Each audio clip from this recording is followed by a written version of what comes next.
Pessoal, aqui é o professor Fred Sauer e esse vídeo é da correção da nossa AV1 do segundo período de 2018 da Unicarioca, disciplina Segurança da Informação. Vamos então ver questão por questão aqui. Eu espero que o som esteja satisfatório agora. Mudei o dispositivo de gravação, vamos ver se a gente consegue um bom resultado agora nesse vídeo, ok? Bom, então a primeira questão, uma questão que muitos alunos reclamaram devido ao modelo, né?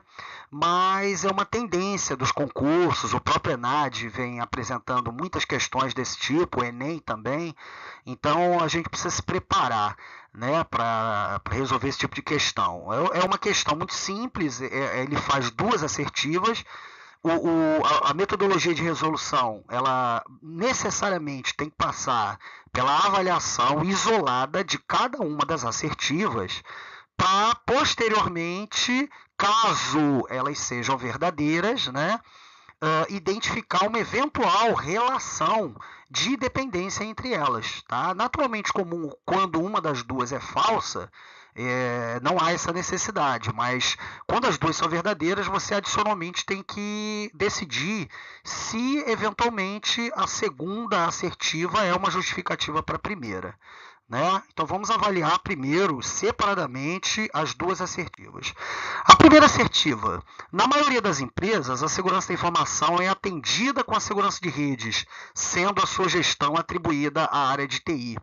Né? Nós discutimos isso logo no início, né, da minha apresentação, nas minhas primeiras aulas, quando eu expliquei para vocês que, infelizmente, né, a única graduação, a única formação onde nós temos segurança da informação como disciplina é pertencente aos cursos da área de tecnologia da informação, ciência da computação, engenharia de sistemas, tecnologia em análise e desenvolvimento de sistemas, tecnologia de redes, enfim. Não há um campo, uma discussão sobre a segurança da informação em disciplinas de formação de pessoas para a área de gestão, como, por exemplo, administração, gestão executiva, os próprios MBAs e tudo mais. São raríssimos os cursos que oferecem essa visão. Então, inevitavelmente, a gente acaba confundindo a segurança da informação com a segurança tecnológica. No entanto, conforme nós discutimos em sala de aula, a segurança da informação ela é composta de três áreas distintas, porém complementares, que são a segurança cibernética, né, a tecnológica, ou, como nós apresentamos em sala de aula, a segurança de redes, a segurança física e a segurança dos recursos humanos. Não para proteger os recursos humanos, e sim para capacitar os recursos humanos a cumprir as regras básicas de segurança. E é importante, é fundamental, na verdade, que essas três áreas estejam integradas, né, e buscando atender os mesmos objetivos do negócio, né, e não apenas apontar as suas soluções para as boas práticas ou as ameaças existentes no meio, ok? Bom, então a resposta da primeira é certa, infelizmente, não gostaríamos que fosse assim, mas é o que acontece. Bom, a segunda assertiva, ela diz o seguinte: como a maioria dos ataques atuais são cibernéticos, isso é verdadeiro, um robusto e bem planejado sistema de proteção tecnológica resolve as demandas de segurança da informação empresariais, sob hipótese nenhuma, porque as demandas de segurança da informação empresariais elas visam proteger principalmente a imagem da empresa, né? E a gente vê, acompanha pela mídia a quantidade de incidentes, né, de natureza física e de natureza de recursos humanos que comprometem o negócio, né, que fazem com que a empresa ela fique alijada do mercado, seja de certa forma rejeitada, né, pelos seus usuários, às vezes até usuários bastante fiéis de muito tempo, né? Enfim, então, naturalmente, é claro que as demandas de segurança da informação empresariais, elas são bem mais holísticas, né, bem mais globais, e abordam a parte de recursos humanos e também a parte física, além da cibernética, e não apenas essas duas, e não apenas a cibernética. Então ela é falsa, e já que é falsa, facilita então o nosso trabalho de identificar a resposta, né? Que no caso é a letra A, a primeira assertiva é verdadeira e a segunda é falsa, ok? Bom, a segunda questão é uma questão objetiva, simples, em que eu descrevo uma situação completa, né, que envolve três comprometimentos de propriedades da segurança da informação. Né? Na verdade, propriedade da informação, né, que nós tratamos com a segurança da informação. Então vamos aos poucos. Um colaborador vingativo observa um colega de trabalho digitar a sua senha e a memoriza. Isso já caracteriza um incidente de segurança, ou seja, o comprometimento de uma das propriedades da informação. Continuando, a seguir, entra no sistema corporativo, naturalmente usando essa senha, né, de outro funcionário, e apaga dados importantes. Esse é o segundo incidente de segurança.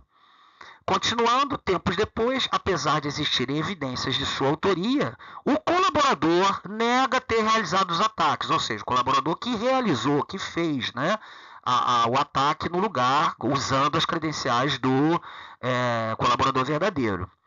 Bom, e isso caracteriza o terceiro comprometimento de propriedade da informação. Então, voltando para lá, o primeiro incidente, né, o colaborador, ele observa o colega de trabalho digitar a senha e a memoriza.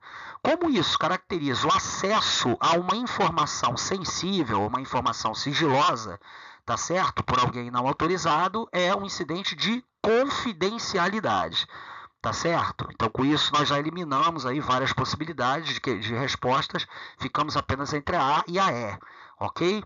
O segundo incidente apaga dados importantes. Como ele também não é autorizado a fazer isso, então esse incidente é de integridade, ou seja, apagar ou corromper informações sem estar autorizado para tal. Isso é incidente de integridade, ok? Então, com isso, nós já matamos a questão, é a letra A.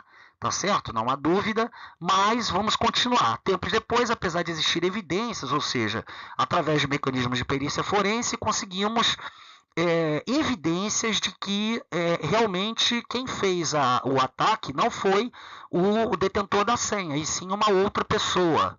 Tá ok? Então, como ele está negando uma transação efetivamente realizada por ele, o incidente é caracterizado como de irretratabilidade ou não repúdio, que são palavras sinônimas, né, e pertencentes aí às nossas referências bibliográficas de forma alternativa. Ok? Bom, vamos ver a terceira questão. O malware chega até uma empresa e causa grande preocupação. Ele explora uma vulnerabilidade sem correção e se propaga pela rede. Sua principal característica é não depender da ação do usuário. Esse malware é Bom, vamos analisar aqui as opções. Primeiro, o vírus. O vírus, conforme nós descrevemos, ele depende da ação humana para ser propagado, né? Ele tem que ser executado. No momento que ele é executado, ele se duplica, né? Eventualmente se multiplica e se adere a outros executáveis, certo? E cumpre naturalmente alguma função adicional além disso, né? Normalmente a instalação de alguma coisa ou, enfim, a obtenção de alguma vantagem lá na máquina invadida. Então, a resposta não é vírus. A letra B, o worm. Característica principal do worm é exatamente não depender da ação do usuário. Outra característica do worm é que ele não faz cópias de si mesmo, ou melhor, ele não se adere através de cópias de si mesmo, né, a outros executáveis. Na verdade, o worm é um arquivo executável, ele efetivamente se multiplica, mas com a intenção de se propagar para outras máquinas, sem a ação do usuário, certo? Então, o worm é a resposta da nossa questão. Continuando aqui as análises, o Trojan Horse, né, cavalo de Troia, ele tem a característica também, de forma semelhante ao vírus, de precisar ser executado para poder cumprir a sua missão, a sua função, então contraria o nosso enunciado.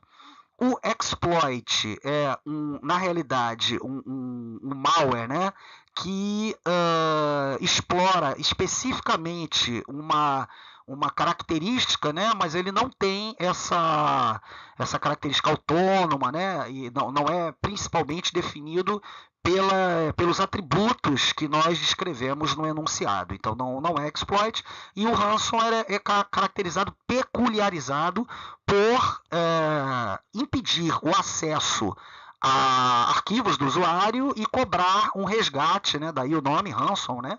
Cobrar um resgate pela senha, pela chave de criptografia desses arquivos, ok? Então a resposta certa da 3, letra B, o ORM. Na quarta questão, também uma questão objetiva, um atacante estuda a organização da empresa, e isso talvez tenha causado alguma confusão para vocês, né? E descobre relações de subordinação disponíveis publicamente. Pronto, matou. Engenharia social é quando você não tem as informações de forma pública. Então você busca essas informações através da persuasão, através da sedução, de mentiras, enfim, de vários artifícios, né, que nós usamos para poder obter as informações que não estão disponíveis publicamente, certo? Então já matamos. Não é engenharia social, pelo menos nessa primeira parte da assertiva. Vamos continuar. Com isso, envia e-mails para importantes funcionários com anexos maliciosos, fazendo-se passar pelos chefes dos mesmos. Bom, então agora, nessa segunda parte, a segunda frase do enunciado, eu já mato completamente a questão, né, que é o phishing scam, né? Bom, a engenharia social eu já expliquei o que é o spyware, é um software instalado especificamente com o objetivo de capturar informações sigilosas, né, digitadas pelo usuário. O spam é um envio de mensagem não solicitada, né, como e-mail ou até torpedo SMS, ligações telefônicas, enfim, mas é algo que não foi solicitado. O scareware, como o próprio nome já diz, é um software malicioso que busca usar o medo do usuário para fazê-lo clicar em botões, instalar coisas, tá certo? E o phishing scam, que é o phishing, né, de alguma alusão à pescaria, né, a obtenção de informações pescadas, né, do usuário. E scam, a tradução literal de scam, né, ao pé da letra, é golpe, né? Então são as características desse tipo de malware. Bom, próxima questão, quinta questão, também uma questão objetiva. O enunciado, né, diz: recurso utilizado para proteção das informações em uma rede, caracterizado por usar recursos de detecção de ataques por assinaturas e por comportamento, podendo ser dedicado à rede ou a um dispositivo. Parece até que eu copiei e colei lá da nossa apostila, né, dos nossos slides, não tem dúvida. É o IDS, o Intrusion Detection System, né, que pode ser do tipo RIDS ou NIDS, no caso, RIDS se for de host, NIDS se for de rede, né, e que efetivamente trabalha com essas características. Ele tem a capacidade de aprender com a rede, né, reduzindo a taxa eventual de identificação de falso positivo. Tá certo? Então vamos ver as outras opções.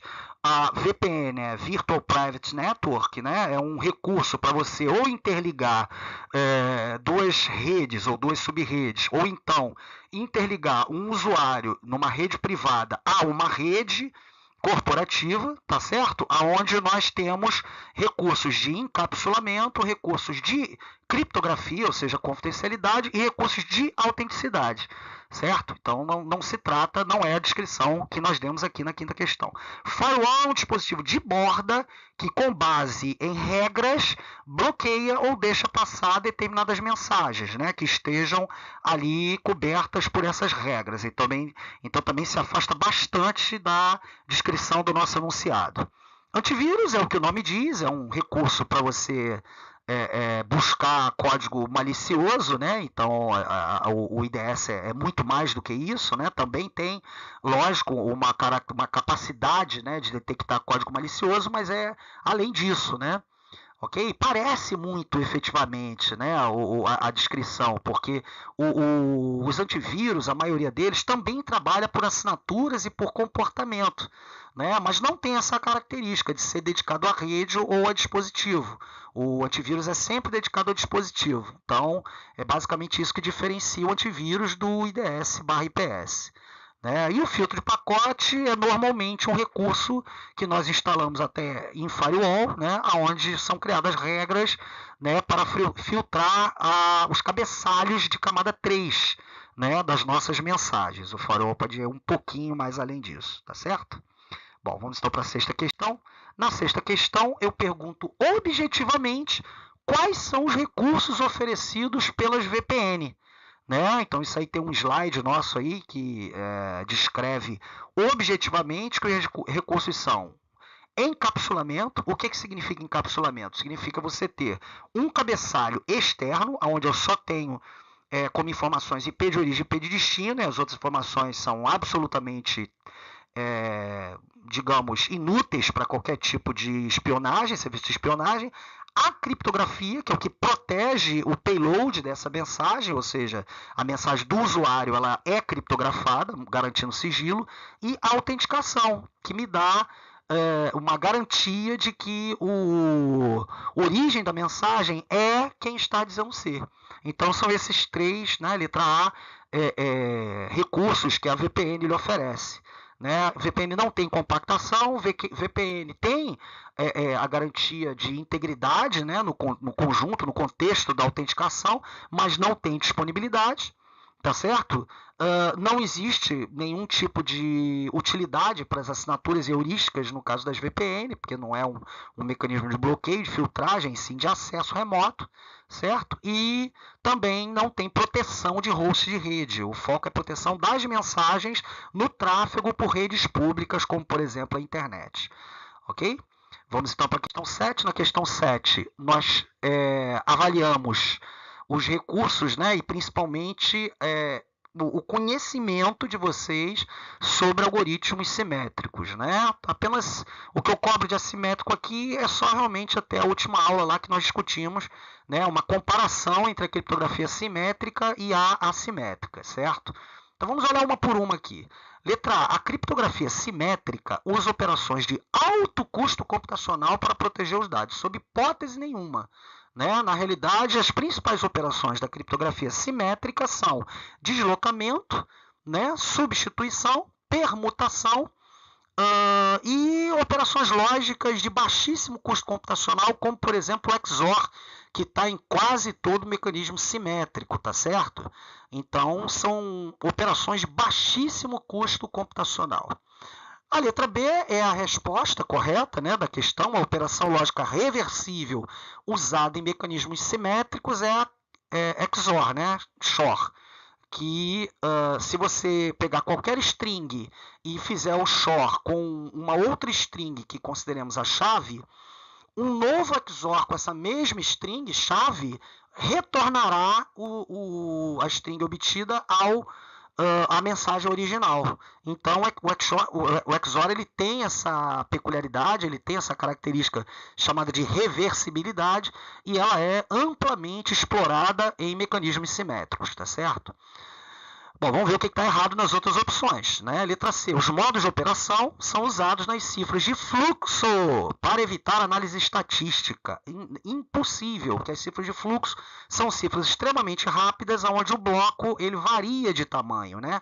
Na realidade, bloco. Não há nem digamos, a figura, né, do bloco numa operação de cifra de fluxo. Né? Na realidade, o RC4, por exemplo, que é o único mecanismo documentado, público, disponível, você coloca os dados, né, num buffer e vai alternando o tamanho dos bits que você vai pegar desse buffer para combinar com uma chave de mesmo tamanho que fica num vetor, tá certo? E a operação é um XOR, muito simples, mas não há como fazer modo de operação. E nem tem necessidade, porque você sempre vai trocar a chave a ser utilizada. Né? Os outros mecanismos todos de criptografia, no caso as cifras de bloco, usam sempre uma mesma chave.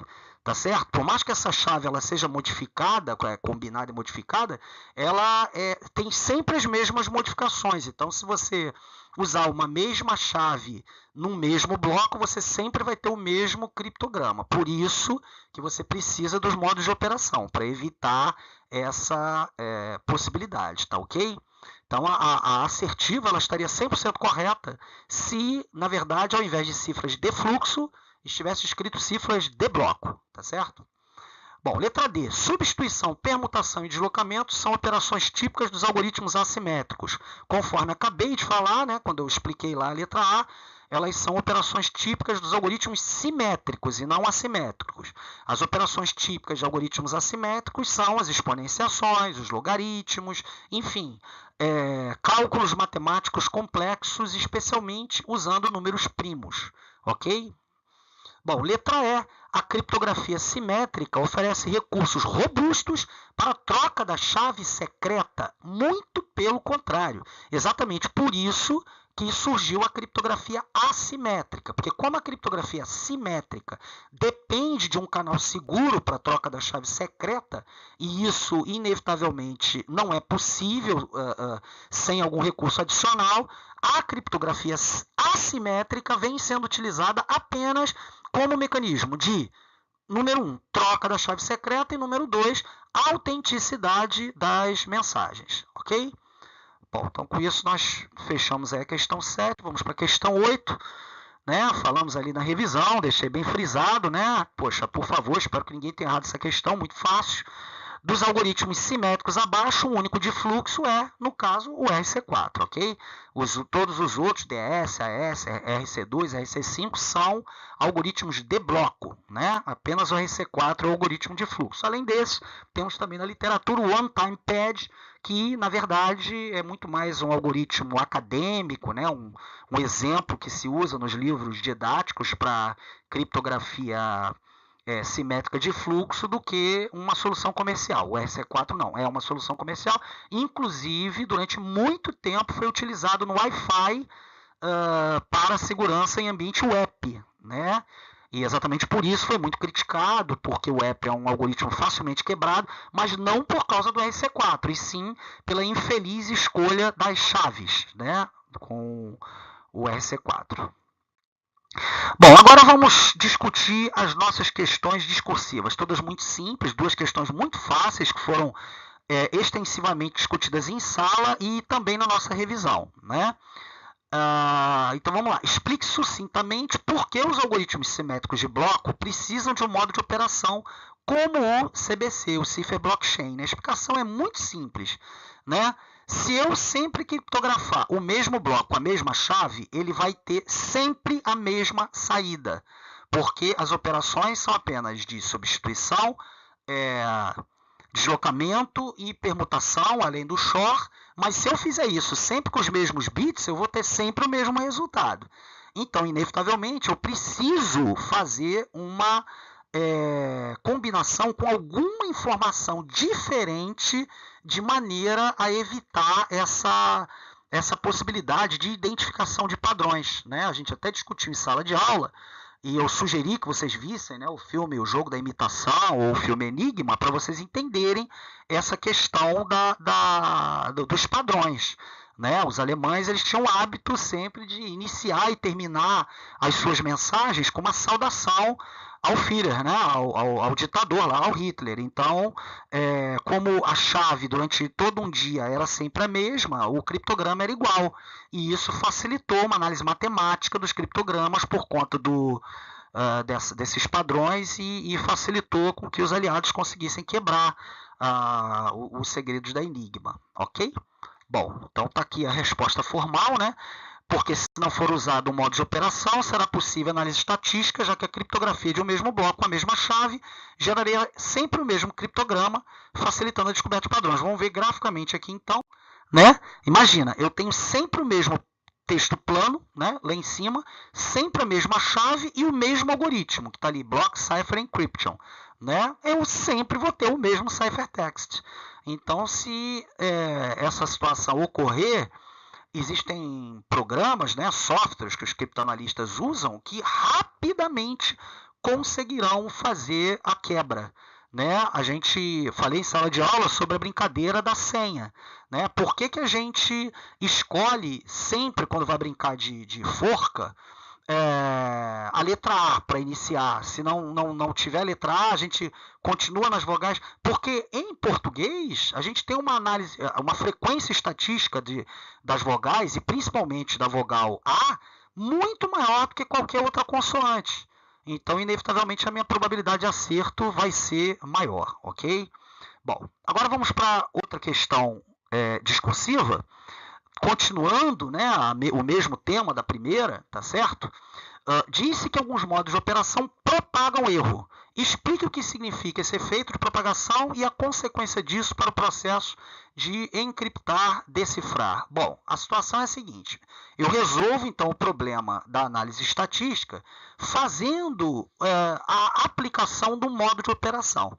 E esses modos de operação, eles servem como um embaralhamento, né, dos bits obtidos, né, com o processo criptológico tradicional.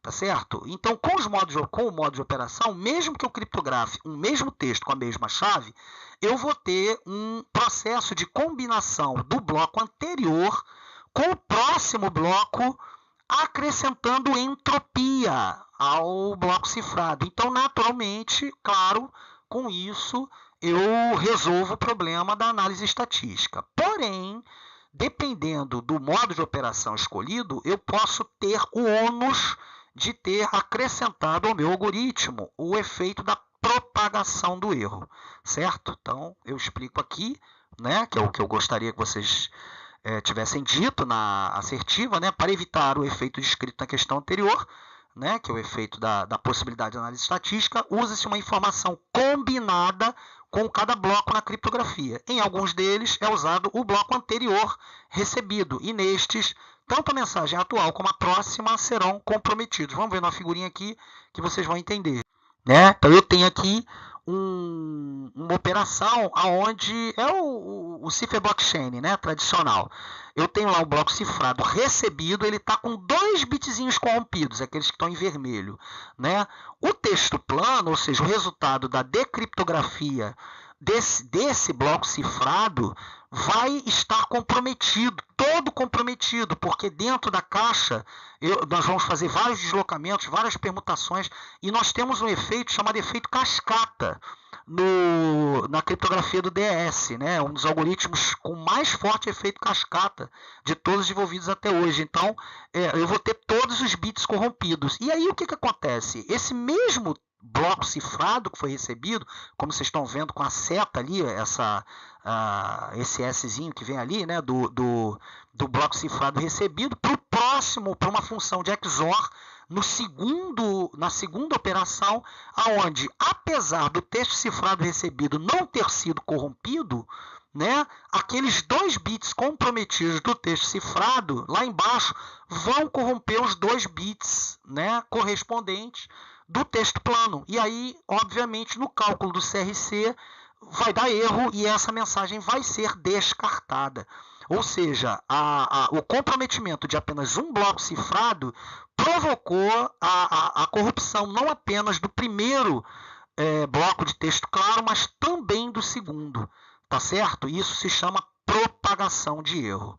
Tá ok, pessoal? Então, eu espero que vocês tenham gostado aí da correção por vídeo, né? Dá para vocês verem por calma, tudo bem? Então, quando vocês estiverem com a prova em mãos, vocês, por favor, façam a comparação da correção, né, com este gabarito, né, gravado, e caso eu tenha errado em alguma correção, tenha somado os pontos errados, enfim, qualquer tipo de ponderação com relação também às questões discursivas, vocês devem escrever na prova e me entregar na outra aula, no máximo, né, na outra semana, porque eu tenho apenas 15 dias para poder lançar as notas definitivas, tá certo? Então isso tem que ser feito por escrito para eu ter tempo durante a semana para revisar. Agora, conforme eu avisei em sala de aula, eu apenas vou revisar as questões que tiverem sido escritas à caneta. Né? O nosso regulamento ele não permite que haja revisão de questões escritas a lápis. Tá ok, pessoal? Então tá bom. Grande abraço e até a próxima aula. Vamos continuar estudando bastante a segurança da informação. Grande abraço. Até lá.